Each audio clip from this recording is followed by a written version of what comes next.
Welcome to Victorious Living. Are you ready to unlock your full potential and experience the abundant life God has planned for you? We all face challenges, but on Victorious Living, we will equip you with practical tools and inspiring stories to help you live a life of victory. Let's prepare ourselves to learn something new today. Before we jump in, let's spread the victory.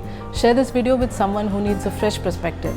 You were created for greatness. Let's dive in and discover how to live a life of victory.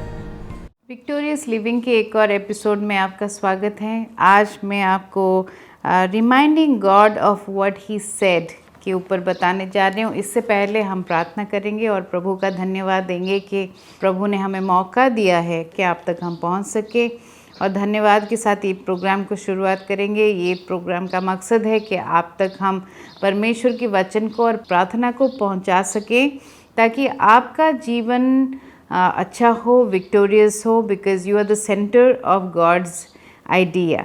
आपकी अच्छाई के लिए, आपकी भलाई के लिए परमेश्वर ने यीशु को क्रूस पे बलिदान दिया, ताकि आप और मैं एक अच्छे विक्टोरियस जीवन को जी सकें। चलिए प्रार्थना करते हैं। परमेश्वर पिता, धन्यवाद देते हैं इस समय के लिए, आपके प्रेजेंस के लिए, आपकी उपस्थिति के लिए। परमेश्वर हम धन्यवाद देते हैं कि आप हमारे साथ आज मौजूद हैं। पवित्र आत्मा, मैं प्रार्थना करती हूँ कि हर एक घर जो यहाँ रिप्रेजेंटेड है, उस घर को आप छुइए। हर एक इंसान जो यहाँ रिप्रेजेंटेड है, परमेश्वर आप उसको छुएं और उनके जीवन में बहुतायत लेके आएँ, और उनके जीवन को आप सामर्थी बनाएं परमेश्वर, और उनके जीवन के जरिए से आप बहुत सारे जानों को बचाइए। परमेश्वर हम धन्यवाद देते हैं कि आपने इस वक्त हमारे हृदय का दरवाज़ा खोला है, और आपने स्वर्ग का झरोका खोला है परमेश्वर, ताकि हम स्वर्ग से आपके वचन को सुन सकें। Lord, Bible says faith comes by hearing and hearing the words of Christ. So I pray today that people will hear you. They will hear your voice. In Yeshua's name I pray. Amen. So आज का जो हमारा topic है, Remind God of what He said. Usually ऐसे होता है हमारे जीवन में कि जब कोई सिचुएशन आता है, हम परमेश्वर के पास जाते हैं सिर्फ कंप्लेन करने के लिए। हम प्रार्थना समझ के जाते हैं एक्चुअली, लेकिन बैठ के हम कंप्लेन करते हैं परमेश्वर को, और हम परमेश्वर को बताते हैं कि देखिए मैं कैसे महसूस कर रहा हूँ, कैसे मेरे साथ हो रहा है, कैसे दूसरे लोग मेरे साथ कर रहे हैं। तो लगभग परमेश्वर के पास जब भी हम जाते हैं, प्रार्थना करने के बहाने हम क्या करते हैं, सिर्फ परमेश्वर को कंप्लेन करते हैं हमारे जीवन को लेके। सो आज मैं आपको बताना चाहती हूँ कि परमेश्वर को उसकी वचन याद दिलाइए, रादर देन क्या समस्याएं चल रही है वो बताइए, क्योंकि परमेश्वर को ऑलरेडी पता है आपके जीवन में क्या चल रहा है। तो one of the most powerful ways to pray is to find a promise in the scripture and remind God what He said about you. एक स्क्रिप्चर को लेके आप परमेश्वर तक पहुँचे, और उस स्क्रिप्चर के जरिए से आप फिर बात करें परमेश्वर से। नीति वचन 29:18 बताता है, Where there is no vision, the people perish, but he who keeps the law, happy is he. So जहाँ पे विजन नहीं है, जहाँ पे दर्शन नहीं है, जहाँ पे हमें पता नहीं है क्या करना है, सिर्फ हमें वहीं प्रॉब्लम होता है, वहीं पे हमारे जीवन के संघर्ष शुरू होता है। तो यानी कि अगर प्रार्थना में जाने से पहले हमें पता हो कि हम किस लिए जा रहे हैं प्रार्थना में, और क्या कहने जा रहे हैं परमेश्वर से, तो वो अच्छा रहेगा। कई बार हमें उदासी महसूस होती है, हम बहुत संघर्ष से होके गुजर रहे होते हैं, तो परमेश्वर को हम अपनी पेन और अपनी दुविधा, अपने चैलेंजेस, अपने दर्द हम परमेश्वर को अपने वर्ड्स में एक्सप्लेन कर सकते हैं। परमेश्वर नहीं बोलेगा कि क्यों तुम मेरे पास आए अपनी दर्द बताने, नहीं, हम ज़रूर परमेश्वर को हम कैसे महसूस कर रहे हैं ये हम बता सकते हैं।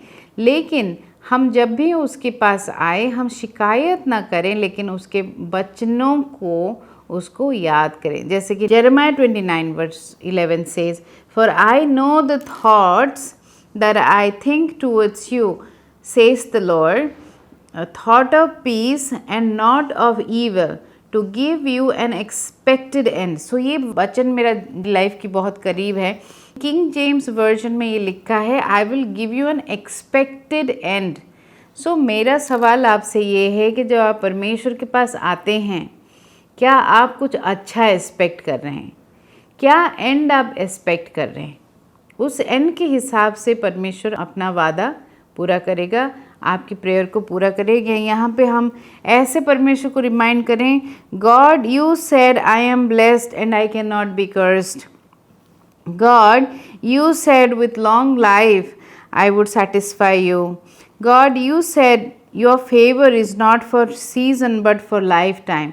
ऐसे परमेश्वर को उसकी वाचा, उसके वायदे याद दिलाइए। परमेश्वर को बताइए कि परमेश्वर आप कितने भले परमेश्वर है कि आपने ऐसे वादा किया है कि you said that your favor will always stay with me for my lifetime. Not for one day, not for 2 days, but for the lifetime.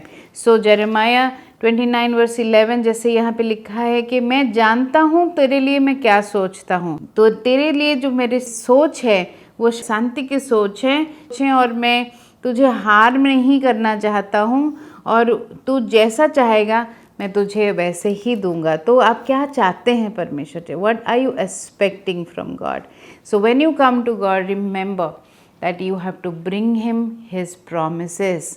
Like आप परमेश्वर को ये बताएंगे, परमेश्वर जरमाया 29:11 में लिखा है आपकी जो सोच है वो सिर्फ भलाई के लिए है मेरे जीवन में, और आपकी जो सोच है वो सिर्फ मेरे उन्नति के लिए है। आपकी जो सोच है आप सिर्फ शांति मुझे देना चाहते हैं और हार्म नहीं करना चाहते हैं। ऐसे परमेश्वर को याद दिलाइए। आइज़ाया 62 verse 6 says, Put God in remembrance of his promises. यहाँ पे हम देखते हैं, I have set watchmen on your walls. Isaiah 62 verse 6. They shall never hold their peace day and night. You who make mention of the Lord, do not keep silent, and give him no rest till he establishes and till he makes Jerusalem a praise in this earth. जब तक आपके जीवन में सारे कार्य पूरे नहीं हो जाते, कार्य पूरा नहीं हो जाता है, परमेश्वर ने वॉचमैन वॉल पे बैठा रखा है, एंजल्स को आपके लिए रखा हुआ है, इंटरसेसर्स को आपके लिए रखा हुआ है। यहाँ पे जेरूशलम का मेंशन है। मैं चाहती हूँ आप अपना नाम बोले आउट लाउड एंड बोलिए कि I have set watchman on the wall for Anu, I have set watchman on the wall for Jyoti, I have set watchman on the wall for David. So ऐसे अपना नाम बोलें, और वो जो वॉचमैन है वो कभी साइलेंटली नहीं रहेंगे। वो जो एंजल्स आपके लिए असाइंड है, जो इंटरसेसरी आप प्रेयर आपके लिए परमेश्वर ने पूरे दुनिया में रखा हुआ है, वो तब तक साइलेंट नहीं रहेंगे जब तक आपका जीवन एस्टैब्लिश ना हो जाए, आप एक प्रेज ऑन अर्थ ना बन जाए। यानी कि आप आज के बाद जब भी परमेश्वर के पास आएंगे आप शिकायत लेके नहीं आएंगे। ऑफ कोर्स आप कभी कभी बैठ के परमेश्वर के साथ अपने पेन स्ट्रगल सब शेयर करिए, वो मना नहीं करेगा और नहीं बोलेगा क्यों शेयर कर रहे हो, तो आप ज़रूर शेयर करें, लेकिन जब भी आप प्रार्थना करें आप परमेश्वर को याद दिलाएं उसकी अपने वादे। God knows how you feel, but do not run a self-pity session with God. बहुत बार हमारे साथ जब कुछ बुरा होता है हम सेल्फ पिटी में चले जाते हैं और हम बहुत बैड कन्फेशंस करने लग जाते हैं। हम पता नहीं अजीब से लोगों के साथ बांट के उनका सिंपैथी के लिए उनके साथ बांटने लग जाते हैं। But you rather say, God, you said when the enemy comes against me one way, you would defeat them. You will cause them to flee in 7 different ways. So PT party की बजाय आप परमेश्वर को उसकी जो वायदे हैं, जो वचन हैं, उसको याद दिलाएं। So यहाँ पे हम देख रहे हैं कि इक्लेसियास्टिक चैप्टर 3 verse 1 and 11 says कि there is a time for everything. 3 verse 1 says there is a time and season for everything on this planet, on this earth, under the sun. So समय लगता है। कई बार प्रार्थना जब हम करते हैं इंस्टेंटली प्रेयर कभी कभी आंसर नहीं होता है, कई बार होता है कि परमेश्वर तुरंत जवाब दे देते हैं, और कई बार ऐसा होता है कि उनको वो समय लेते हैं क्योंकि उस समय की ज़रूरत है हमें। वो ए पॉइंट से जेड पॉइंट तक जाने में स्टेप्स होते हैं, प्रोग्रेशंस होते हैं, पर्पस प्लानिंग होती है, तो ए से जेड जाने में टाइम लगता है। कई बार हम तैयार हैं अपने प्रेयर के आंसर ग्रहण करने के लिए, लेकिन कई जो हमारे साथ जुड़े हुए हैं लोग तैयार नहीं हैं। तो ऐसे कई बार इंस्टेंटली प्रेयर आंसर नहीं होता है। देखिए, हम आइजैक की बर्थ की बातें अगर देख लें तो अब्राहम को करीब करीब 100 साल उसके लिए इंतज़ार करना पड़ा, 25 साल एग्जैक्टली, जब परमेश्वर ने वो वादा किया। लेकिन उसने अपने विश्वास से परमेश्वर का दिल जीता। Abraham is called righteous because he had faith. He had faith, उसके फेथ को लेके परमेश्वर ने बोला क्यों तुम मेरे राइचियस पर्सन हो, और उसको रिवॉर्ड दिया। So there is a time and season for everything. कई बार एक बोने का सीज़न होता है, कई बार एक कटनी का सीज़न होता है। सो हम कटनी के सीज़न में बो नहीं सकते और बोने के सीज़न में हम काट नहीं सकते। तो कई बार ए पॉइंट टू जेड पॉइंट जाने में टाइम लगता है। तो उस समय हम धीरज कैसे बांटें, धीरज कैसे बनाए रखें। हम जो भी वचन निकालेंगे मुख से वो सिर्फ अच्छी चीज़ें होनी चाहिए, ताकि हमारे प्रार्थनाओं को कॉन्ट्राडिक्ट न करें। बहुत ज़रूरी है कि हम अपने मुंह से बुरी बातें उन दौरान ना निकालें, क्योंकि हम परमेश्वर को रिमाइंड कर रहे हैं कि उसके प्रॉमिसेस क्या हैं। उन दौरान हम कंप्लेन पहले नहीं करेंगे, first point.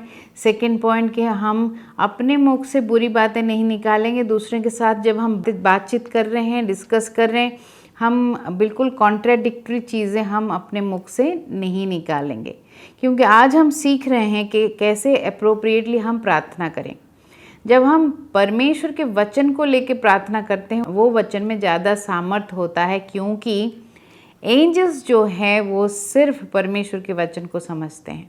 Thank you for joining us today, and I hope you were blessed by this message. Let's use this encouragement to spread hope and light not only in our own lives but also in our families and communities. If this message resonated with you, leave a comment and let us know how God is working in your lives. Stay victorious and be blessed.